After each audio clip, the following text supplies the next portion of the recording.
പരം ശാന്തി. ദുഃഖം ഉണ്ടാകുന്നത് എങ്ങനെയാണ്? ദുഃഖം ഉണ്ടാകുന്നത് നമ്മളിലൂടെയാണ്. നമ്മൾക്ക് ദുഃഖം ഉണ്ടാകുന്നത് കാരണം ഒരാൾ നമ്മളെ ശാസിക്കുകയോ തെറ്റായിട്ട് വല്ലതും പറയുകയോ ചെയ്താൽ അതിനെ തന്നെ മനസ്സിലിട്ട് ചിന്തിച്ച് വലുതാക്കുന്നു. അത് വ്രണമാകുന്നു. ആ സമയത്ത് ആ ചിന്ത നമ്മളുടെ ഉള്ളിൽ നിന്നും എന്ന് വരെ പോകാതിരിക്കുന്നു. അപ്പോൾ അതുവരെ നമ്മൾക്ക് ദുഃഖമുണ്ടാവും. കാരണം ദുഃഖം നമ്മളാണ് ഉണ്ടാക്കുന്നത്. അതുപോലെ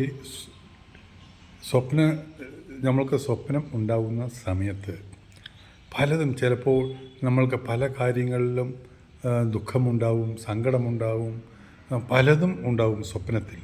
പക്ഷേ കണ്ണു തുറന്നാൽ ഇത് സ്വപ്നമാണ് എന്ന് പറഞ്ഞ് നമ്മൾ മറക്കുന്നു. അതുപോലെ ഇതും മറക്കണം. മറന്നാൽ മാത്രമാണ് നിങ്ങൾക്ക് ദുഃഖം ഉണ്ടാകാതിരിക്കുന്നത്. നിങ്ങൾക്ക് കാരണം നിങ്ങൾ തന്നെയാണ് ദുഃഖം ഉണ്ടാക്കുന്നത്. പരം ശാന്തി.